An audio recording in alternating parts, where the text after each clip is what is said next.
Gloria a Dios, gloria a Dios. Bienvenidos hermanos, hermanas, a este tiempo de compartir la palabra de Dios a través del ministerio Palabra Viva y Eficaz.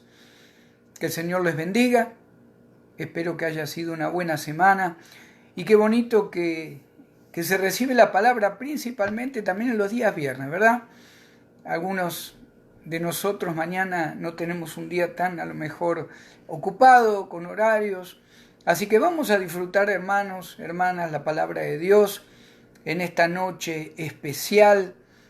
Y el título que le hemos puesto a la predicación o al estudio es la oración del justo, la oración de la justa, ¿verdad?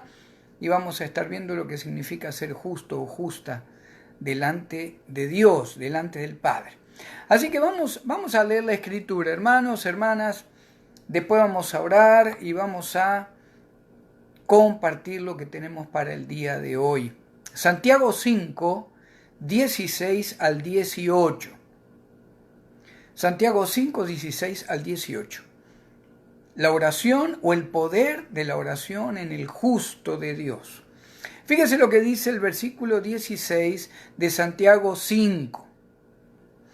Confesaos vuestras ofensas unos a otros y orad unos por otros para que seáis sanados. La oración eficaz del justo puede mucho. Elías era hombre sujeto a pasiones semejantes a las nuestras y oró fervientemente para que no lloviese, y no llovió sobre la tierra por 3 años y 6 meses. Y otra vez oró, y el cielo dio lluvia, y la tierra produjo su fruto. Vamos a orar. Bendito Padre eterno, Señor, gracias. Gracias por tu bendita palabra. Gracias, Señor, por esta carta del apóstol Santiago. Gracias, Señor, porque tu palabra va a tocar nuestra mente, nuestro corazón. Gracias, Señor, porque tu Espíritu Santo nos va a instruir, nos va a enseñar. Y te pedimos, Señor, por favor, que no haya interferencia, que podamos poner toda nuestra atención en este tiempo que vamos a recibir tu palabra. Te pedimos por aquellos que estén enfermos, Señor, por favor, sánalos en el nombre de Cristo, Señor, si es tu voluntad. Y prepara nuestra mente, nuestro corazón, nuestras emociones, Señor, para poder comenzar con este tiempo de estudio de la palabra. Te damos gracias, Señor, en el nombre y la autoridad de Cristo nuestro Señor. Amén. Amén. Muy bien.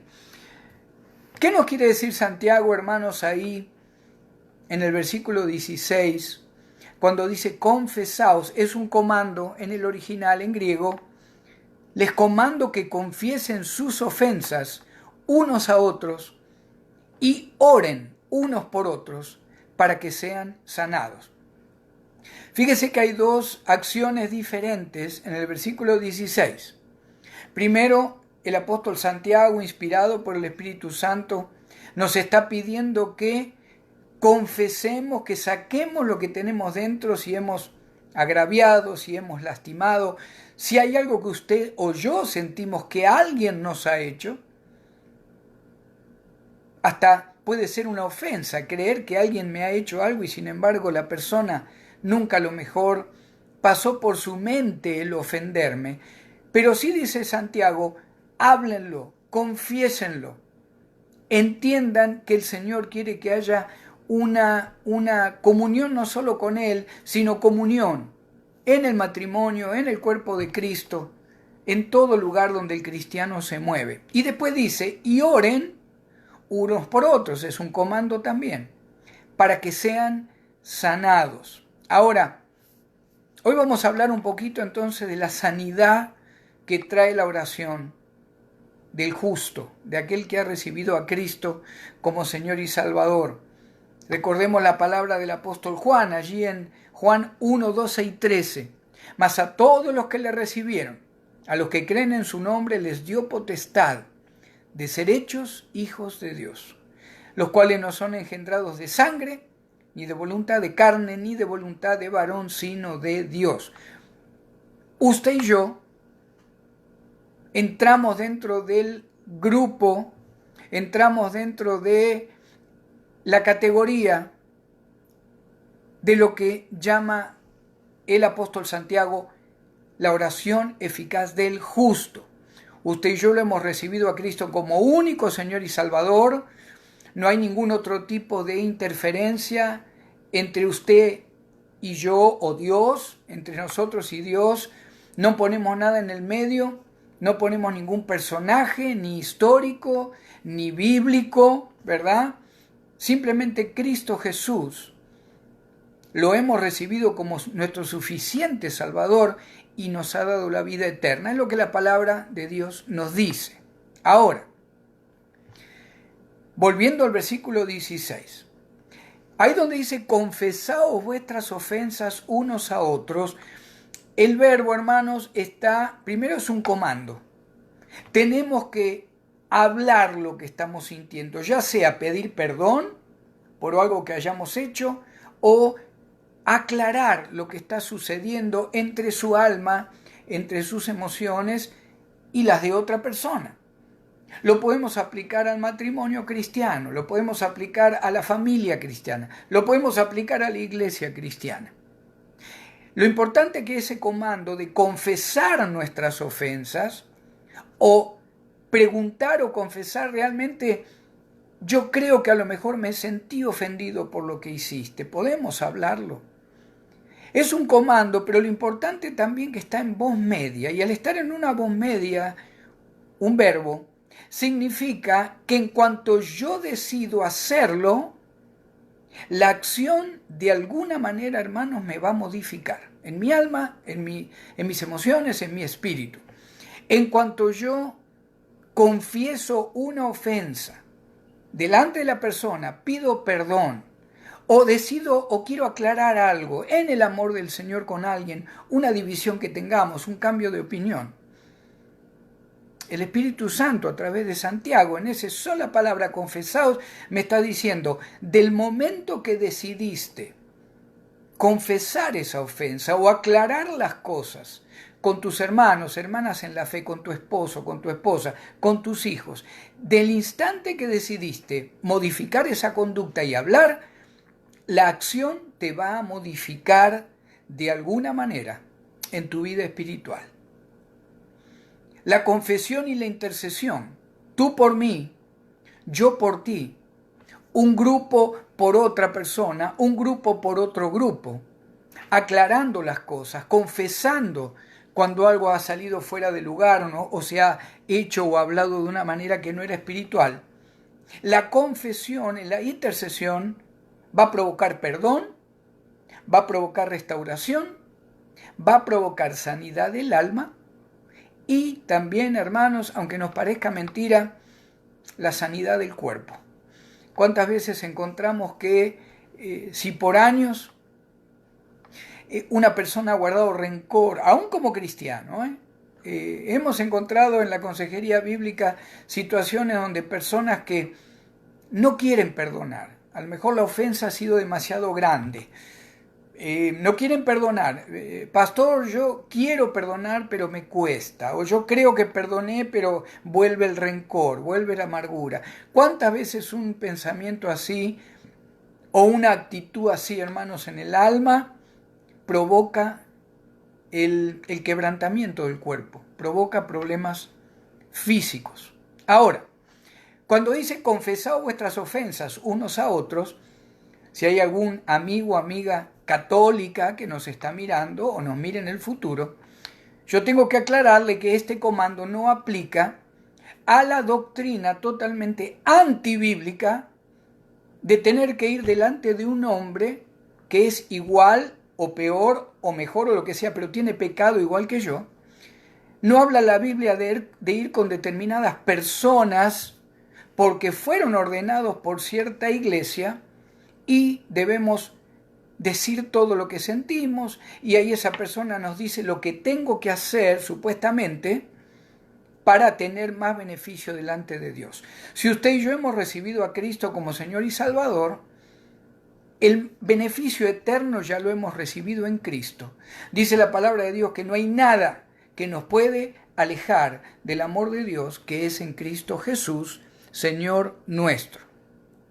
Ahora, este confesar vuestras ofensas unos con otros, podemos tomarlo de manera también donde usted puede decir, bueno, yo necesito hablar con esta persona, necesitamos orar juntos, necesito compartir lo que estoy sintiendo, por lo que me hizo o por lo que hice.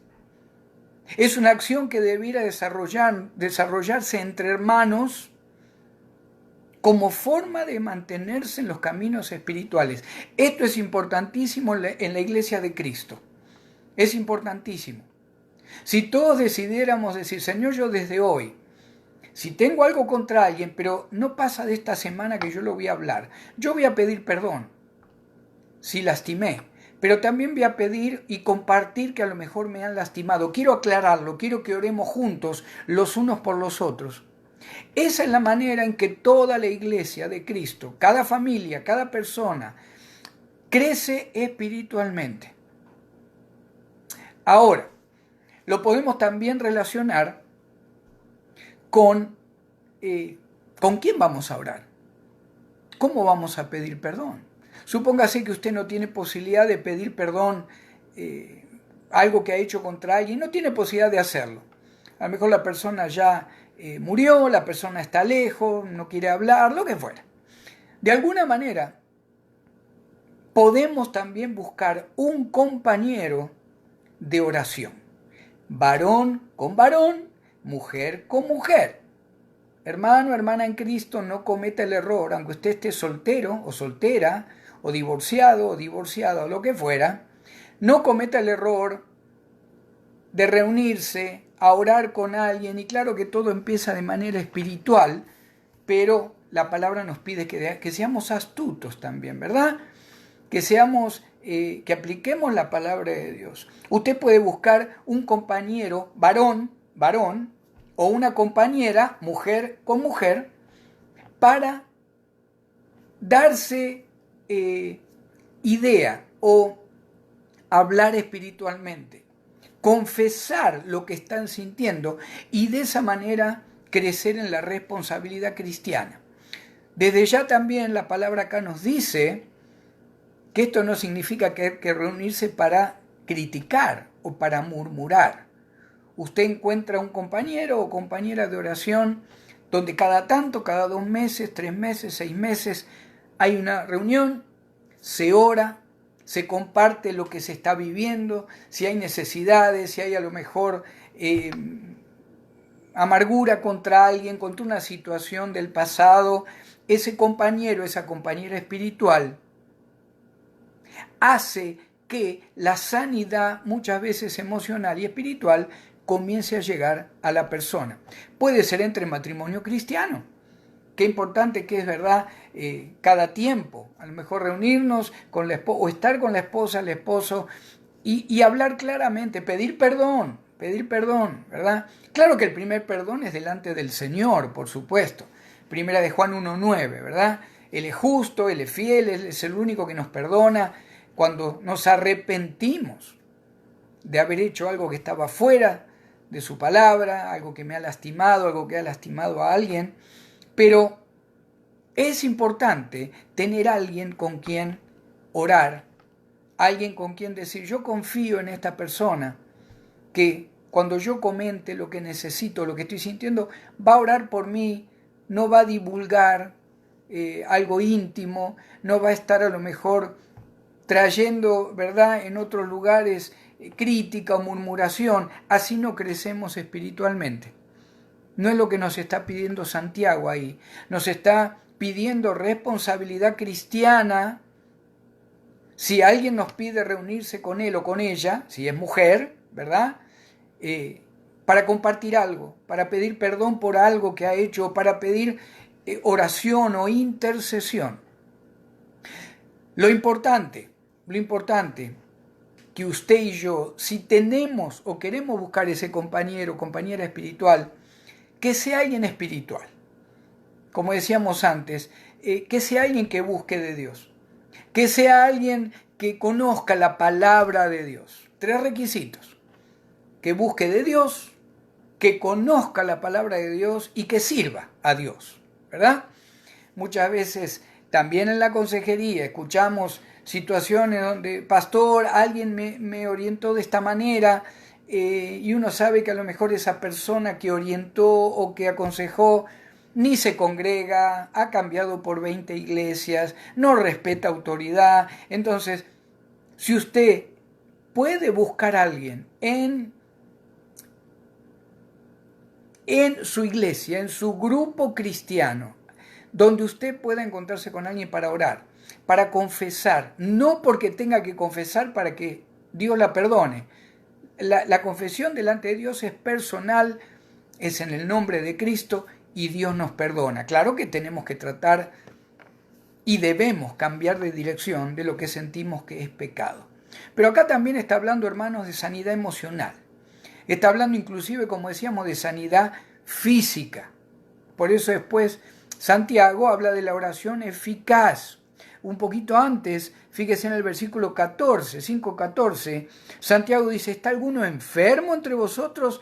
Llame a los ancianos de la iglesia y oren por él, ungiéndolo con aceite en el nombre del Señor. Y la oración de fe salvará al enfermo y el Señor lo levantará. Otro requisito para reunirse con alguien, para dar cuenta o para pedir consejo espiritual. Tiene que ser espiritual, alguien que busque a Dios, que conozca la palabra, que sirva a Dios. Debe ser alguien que realmente le interese si usted se desvía del camino. Por eso no puede ser cualquiera.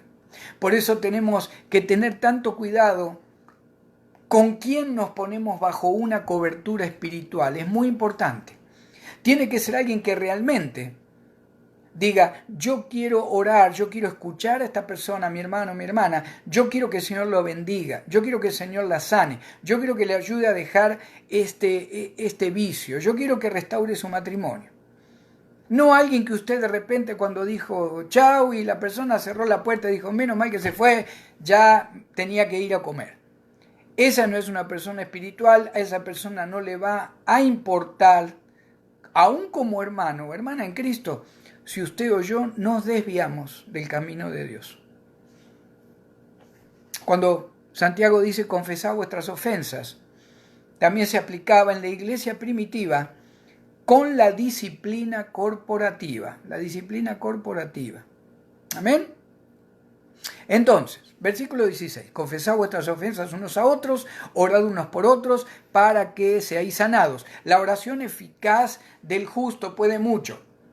Hay veces me han preguntado, pastor, yo no sé si soy eficaz cuando oro. Bueno, vamos a ver qué significa eficaz. Eficaz se puede tomar como la oración que se hace con fe, que se hace dependiendo de Dios y que se hace entendiendo que somos débiles y que por nuestra fuerza no podemos hacer nada. El único que puede cambiar el corazón de la persona que está hablando conmigo, el único que puede sanar esa enfermedad es el Señor Jesucristo. La oración con fe, la oración con dependencia de Dios, la oración reconociendo que soy débil en lo mío, diciendo, Señor, te dejo todo a ti. ¿Se acuerda cuando el Señor le dijo a Pablo, en tu debilidad es donde yo me perfecciono para bendecir a otros? ¿Quién es el justo? La oración eficaz del justo puede mucho. Bueno, si usted se va a Romanos 3, 25 y 26, Romanos 3, 25 y 26, vamos a leer lo que dice la palabra. Romanos 3, 25 y 26.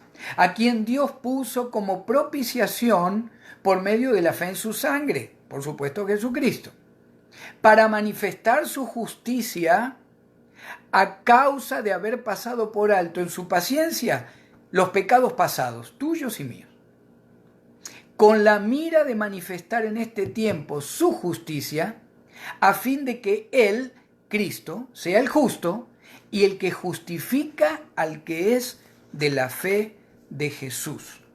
La oración eficaz y usted póngale el nombre ahí, póngale su nombre si quiere a la Biblia, pero tiene que ser una oración hecha con fe, con dependencia de Dios, reconociendo que somos débiles humanamente y solamente Dios puede tocar a alguien a través de tu oración.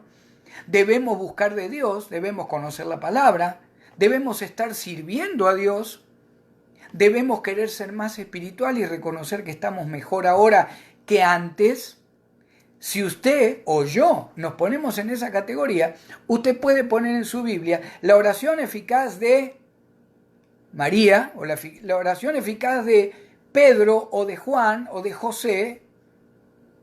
Puede mucho.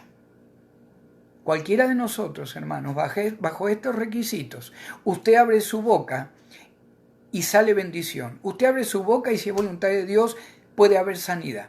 Usted abre su boca dándole exhortación a alguien, animándolo, y usted puede cambiar una vida.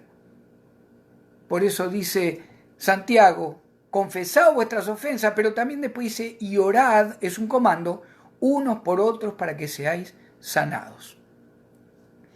El justo de Dios solamente es Cristo, y es el único que puede justificarnos delante de Dios, y lo hace para toda la eternidad. Por eso le digo, usted puede poner, donde dice justo, usted puede poner su nombre debajo de justo.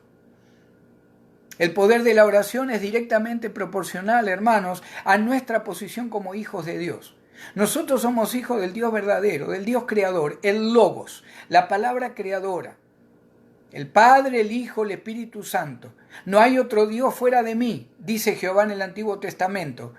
Primero yo y siempre yo, no hay nadie ni antes ni después que mí, dice Dios el Creador. Ahora, yo a veces me preguntaba, el otro día decía, ¿a quién le ora cuando ora, por ejemplo, el budista? ¿A quién le ora el que sigue la nueva era? Que todo es Dios, ¿verdad? El árbol que veo acá afuera supuestamente es Dios y respira, y la madre tierra y el padre sol. ¿A quién le ora esa gente? ¿A quién le ora el astrólogo? ¿A quién le ora el que sigue la magia blanca, supuestamente que no es mala, es la Wicca? ¿A quién le ora el idólatra? ¿Bajo qué estatua se pone? ¿Pero a qué le está orando? ¿A quién le está orando? Si el único justo en la eternidad es Cristo, y usted y yo somos justos por lo que Él hizo en la cruz del Calvario. ¿Se da cuenta que es toda una mentira? Es todo un engaño. Hay un solo justo, el Hijo de Dios, que está sentado a la diestra del Padre, y en la tierra hay justos, aunque pareciera muchas veces, ¿verdad?, que seguimos fallando y seguimos fallando, como siempre. Pero agradó a Dios, dice la palabra, justificarnos en Cristo para toda la eternidad. No hablamos, hermano, de tener vidas perfectas, porque ninguno de nosotros es perfecto. Hablamos de ser hijos de Dios que caminamos sobreponiéndonos al pecado, sabiendo que Cristo nos perdona delante del Padre, o el Padre delante de Cristo, mejor dicho, en el nombre de Cristo nos perdona. Queremos y somos hijos de Dios que cada día queremos agradar más a Dios. Queremos tener frutos espirituales. Fallamos hoy, Señor, perdóname en el nombre de Cristo. Te pido perdón, yo quiero cambiar de dirección, Señor. Yo decido cambiar. Mañana quiero ser mejor que hoy. Ese es un hijo, una hija de Dios que ha decidido crecer espiritualmente. Ese hijo, esa hija de Dios es justo o justa y tiene poder cuando ora. Tiene poder cuando ora. Como lo dice Santiago, la oración eficaz del justo puede mucho. Fíjese el versículo 17, 5:17 de Santiago. Elías era hombre sujeto a pasiones semejantes a las nuestras. ¿Se imagina el profeta Elías? Y Santiago dice, era igual que nosotros. Y oró fervientemente para que no lloviese, y no llovió sobre la tierra por 3 años y 6 meses. Y otra vez oró, y el cielo dio lluvia, y la tierra produjo su fruto. Algo importante de este estudio, este devocional, hermanos, que nos quedemos con 2 ideas principales. Tu oración tiene poder. Tu oración tiene poder si buscas de Cristo, si has recibido a Cristo como Señor y Salvador, si estás sirviendo en una iglesia local, si lees la palabra, si aprendes la palabra, si servís, si no murmuramos, si no criticamos. El Señor te puede usar abriendo tu boca y el Señor puede hacer grandes milagros. También nos pide que sanemos a través de la confesión de pecado con alguien que yo he lastimado o alguien que me lastimó. Pongamos las cosas de acuerdo en el nombre de Cristo y vamos a ser sanados. ¿Por qué Santiago nombra a Elías? Usted conoce la historia de Elías. Ojalá que si no lo leyó nunca, léalo. Primera de Reyes, capítulo 17 y 18. Elías era un hombre, dice Santiago, igual a cualquiera de nosotros, incluido mujer también, ¿verdad? Mujer, varón, aún como cristianos. Dice, era igual que nosotros. Sin embargo, oró fervientemente para que no lloviese, y no llovió por 3 años y 6 meses. Elías declaró que no iba a llover por 3 meses, o 3 años y 6 meses, no llovió. Multiplicó por meses el aceite de olivo y la harina para una viuda y su hijo. Resucitó al hijo de la viuda. Degolló a 400 profetas del ídolo Baal. Usted lo puede leer en el capítulo 18. Pero las emociones y el celo por Dios le hacen pecar a Elías. Dice palabras necias. Cuando está preguntándole a los profetas de Baal por qué no cae fuego del cielo, en el original en hebreo, en una de sus frases, Elías les dice, ¿estará haciendo del baño el ídolo que ustedes tienen? Esa no era una palabra, ¿verdad?, honesta. Sin embargo, Elías, dice Santiago, tenía pasiones y se equivocaba, como usted y como yo. Pero ¿sabe qué? El Señor lo siguió usando. Y aún con emociones, a veces con pasiones, con errores, como todos caminamos, el Señor te va a seguir usando tremendamente. Si sabe que seguimos buscando de Él, si sabe que seguimos queriendo crecer espiritualmente en nuestro proceso de santificación. En el capítulo 19 de allá de Primera de Reyes aparecen las emociones de nuevo. Después de degollar 450 profetas de Baal, al otro día o a los pocos días, Jezabel, la esposa de Acab, le manda a decir, mirá que te voy a mandar a matar. Estaba como a 600 millas. No importa, en lugar de pensar, analizar y buscar de Dios y declarar bendición y protección, Elías corre, se esconde en una cueva, quiere morir, empieza a aplicar la autopiedad. El Señor le dice, Elías, ¿qué pasa? ¿Dónde estás? Yo, Señor, te sirvo y he guardado tus profetas y me buscan para matarme. La autopiedad que muchas veces todos tenemos. Llega un momento que el Señor le dice, ¿qué haces aquí, Elías? ¿Qué haces metido en una cueva, Elías? ¿Usted cree que el Señor no sabía dónde estaba Elías? Claro que sí. Pero lo llama a la realidad. Lo llama a reconocer, hermanos, que como hijos de Dios, no solo tenemos un trabajo que hacer para el Señor, no solo tenemos poder cuando usted y yo abrimos la boca, por eso hay que tener cuidado cómo llenamos la boca y lo que decimos. Pero por otro lado, tenemos que reconocer que usted y yo, el Señor nos puede usar para sanar nosotros mismos y que otros sanen a través de la oración eficaz, confesando nuestras ofensas unos con otros. ¿Cuál es la conclusión? Nunca permitamos perder la comunión con Dios. Acuérdese siempre, primera de Juan 1:9. Si confesamos nuestros pecados, Él es fiel y justo para perdonar nuestros pecados y limpiarnos de toda maldad. Los verbos están en tiempo continuo.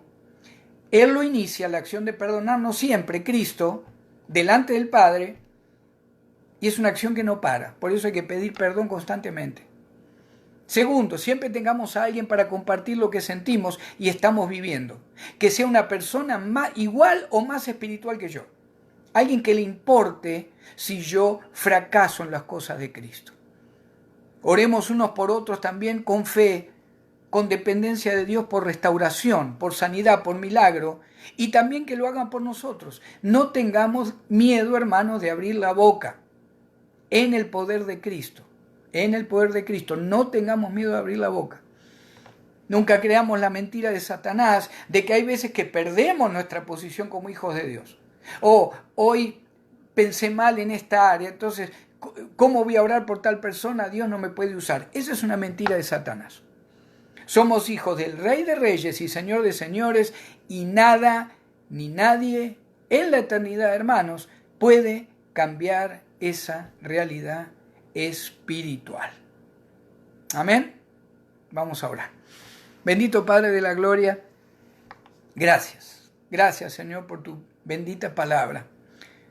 Gracias porque somos hijos tuyos. Gracias porque somos hijos de Dios en Cristo. Gracias, Señor, por darnos dones. Gracias por darnos el sello del Espíritu Santo para poder orar con poder por otros, por necesidades, y que otros oren por nosotros, Señor. Gracias, Señor, porque tú nos exhortas, Señor Espíritu Santo, cuando tenemos amargura, cuando tenemos enojo contra alguien o contra un grupo. Ayúdanos, Señor, a pedir perdón, a la persona también. Señor, que arreglemos cuentas en lo espiritual.